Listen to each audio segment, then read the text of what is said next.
Hay personas que llegan a la política porque nacieron dentro de ella. Hay otras que llegan porque buscan el poder. Y hay quienes llegan después de haber pasado demasiado tiempo mirando el poder desde el otro lado de la pantalla. Y Lili Telles pertenecía a esa última categoría. Antes de ser senadora, antes de Morena, antes del PAN, antes de convertirse en una de las voces más confrontativas de la oposición mexicana, Lili Telles fue periodista. Y mucho antes de que su nombre provocara aplausos o insultos, hubo una noche en que la vida pudo terminar. Una noche en la que 22 balas atravesaron el silencio. Y una de ellas pudo haber cambiado para siempre la historia de esta mujer. Confirmar que el diputado Changoleón lo está escuchando, ¿está aquí? Ah, ahí está. Por favor, explíquele al diputado Changoleón que vino a meterse a esta Cámara cómo operó el crimen organizado en Sinaloa. Y póngale atención, Changoleón, póngale atención, porque ustedes son el brazo político del crimen organizado. Esta es la historia de María Lili del Carmen Telles García, pero también es la historia de una transformación. La historia de una mujer que pasó de investigar al poder a convertirse parte de él y después a enfrentarlo. Lili Telles nació el 14 de noviembre de 1967 en Hermosillo, Sonora. Ella misma cuenta que creció en Ensenada, Baja California, y que desde muy joven estuvo marcada por dos figuras familiares, su padre y su abuelo. Su padre, Jesús Telles, era abogado. Su abuelo materno, Julián García Pesqueira, conocido como el Tigre, fue empresario ganadero. Pero Lili eligió otro camino, el periodismo. Comenzó a trabajar desde los 17 años en televisión, primero en Sonora, después llegaría a TV Azteca, y ahí comenzó a construir la imagen que durante años la acompañaría. La periodista investigaba corrupción, crimen organizado, injusticia, abuso de poder. Su propia biografía señala que en 1994 se convirtió en un titular de noticiario y que desarrolló una carrera especializada en investigación periodística. También recibió reconocimientos como el Premio Estatal de Periodismo y el Premio Antea. Pero había algo que todavía no sabía, que algún día el poder al que ella investigaba también iba a intentar definir quién era ella. El 22 de junio del año 2000, Lili Telles acababa de salir de las instalaciones de TV Azteca, después de conducir el noticiario Hechos 7. Iba en un jet, sin blindaje. La noche parecía una noche más, hasta que dejó de serlo. En el cruce Boulevard de la Luz y Periférico Sur, 3 hombres emboscaron el vehículo y dispararon. 22 balazos, contra su automóvil y contra el vehículo escolta. Su chofer recibió 2 impactos y perdió parte de una mano. 2 escoltas resultaron heridos, y Lili quedó atrapada dentro de aquel automóvil. Ella ha contado que una bala que pudo haberle impactado en el pecho terminó en el asiento delantero. Otra que pudo haberle pegado en las costillas quedó detenida en la estructura de la puerta. Ella sobrevivió, pero aquella noche no terminó realmente cuando dejaron de sonar los disparos, porque hay heridas que no aparecen en una radiografía. Que es esto muy difícil, muy difícil. Usted comprenderá qué sucedió. No sé. Salí del canal ahorita, después del noticiero. Tomamos el camino de siempre, mi chofer y yo, y el carro escolta atrás. Y yo iba hablando por teléfono y de repente empecé a oír como explosiones. Nunca había oído un balazo. La entonces Procuraduría General de la República atrajo la investigación por el calibre utilizado. 2 años después fueron capturados los atacantes, según el relato publicado por la propia Telles. Pero existe una parte de esa historia que permanece sin respuesta. ¿Quién ordenó realmente el ataque? Telles sostiene que los autores materiales fueron detenidos, pero que el autor intelectual nunca ha sido identificado. Eso significa que, incluso después de sobrevivir, quedó una pregunta abierta. ¿Por qué? ¿Por qué ella? ¿Por qué esa investigación? ¿Por qué esos disparos? No existe una respuesta definitiva que permita cerrar la historia. Y aquí es donde debemos separar el hecho de la especulación. El atentado ocurrió, los disparos ocurrieron, los agresores fueron detenidos. La identidad del supuesto actor intelectual quedó esclarecida públicamente. Cualquier teoría adicional es eso, una teoría. Pero para Lili Telles aquello fue un parteaguas. Ella misma lo ha descrito como el momento en que volvió a nacer. Y quizá por eso resulta interesante observar lo que ocurrió después.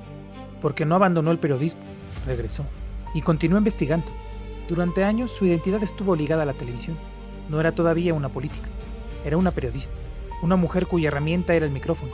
Su terreno era la investigación, y su enemigo, al menos en el discurso profesional que ella construyó, era el abuso de poder. Pero entonces llegó 2018 y todo cambió. ¿Por qué no invitas a participar? Te va a ayudar, porque pues, es ciudadana, a Lili Telles. Yo fui el responsable de eso. En 2018, Lili Téllez llegó al Senado como candidata de Morena por Sonora. La periodista que durante años había observado la política, ahora tendría un asiento dentro de ella. Y quizá aquí comienza una de las partes más importantes de su historia, porque el personaje político que conocemos hoy no es exactamente el mismo que llegó al Senado en el 2018. En aquella época, Téllez habla de Andrés Manuel López Obrador, en términos muy diferentes a los que utiliza después. Incluso existen registros públicos de entrevistas de aquel periodo en los que expresaba una percepción positiva de López Obrador y afirmaba que no pensaba afiliarse a ningún partido político. Pero con el paso del tiempo, la relación política se rompió. No de golpe, no de una sola noche, fue una ruptura progresiva. En abril de 2020, Téllez anunció que dejaba la bancada de Morena. Su explicación fue que existían diferencias de criterio. Agradeció a López Obrador, a Ricardo Monreal y a Alfonso Durazo, pero abandonó el grupo parlamentario. Y entonces ocurrió algo que en la política mexicana es mucho más común de lo que parece. La persona que había llegado con un movimiento terminó convirtiéndose en una de sus críticas. Pero hay una diferencia. Téllez no desapareció, no regresó a la televisión, no se retiró, se quedó en el Senado y comenzó a construir una nueva identidad. Una identidad cada vez más conservadora, cada vez más cercana a la oposición y finalmente al PAN. En el año 2002 formalizó su afiliación al Partido Acción Nacional. Para entonces ya no era la periodista que había llegado al Senado con Morena. Era una figura política identificada con la derecha. Ella misma comenzó a defender abiertamente lo que llamó una derecha moderna, vinculada a los valores de la vida, la familia, la propiedad privada y su estado limitado. Y entonces apareció una pregunta inevitable. ¿Había cambiado Lili Téllez o simplemente había encontrado el lugar político que siempre había tenido? Porque la política no solamente se construye con discursos, también se construye con imágenes. Y una de esas imágenes fue una ambulancia. En 2022, Téllez entregó una ambulancia usada al municipio de Ures, Sonora. El vehículo fue presentado como parte de un compromiso de campaña, pero en redes sociales la ambulancia fue duramente cuestionada por su antigüedad. Y ahí nació un apodo que se volvió viral, Lady Chatarra. Téllez defendió la unidad argumentando que estaba funcionando y equipada. El episodio puede parecer pequeño frente a todo lo demás, pero políticamente fue impresionante, porque mostró algo que acompañaría a Téllez durante los años siguientes, su capacidad para convertirse en protagonista de la conversación pública, incluso de la conversación que no era de la que ella quería. Y eso, en política, puede ser una bendición o una condena. A ver, tú idiota, llora por Carlos Manso, Noroña. No seas imbécil, llora de verdad por Carlos Manso. Lili Téllez descubrió algo que los políticos modernos conocen muy bien. La confrontación también genera audiencia, y ella comenzó a utilizarla. En el Senado protagonizó enfrentamientos verbales con integrantes de Morena. Se convirtió en una de las críticas más visibles de López Obrador. Después de la llegada de Claudia Sheinbaum a la presidencia, la confrontación continuó. Su estilo se volvió cada vez más directo, más agresivo, más personal. Para sus simpatizantes, era una mujer que decía lo que otros no se atrevían.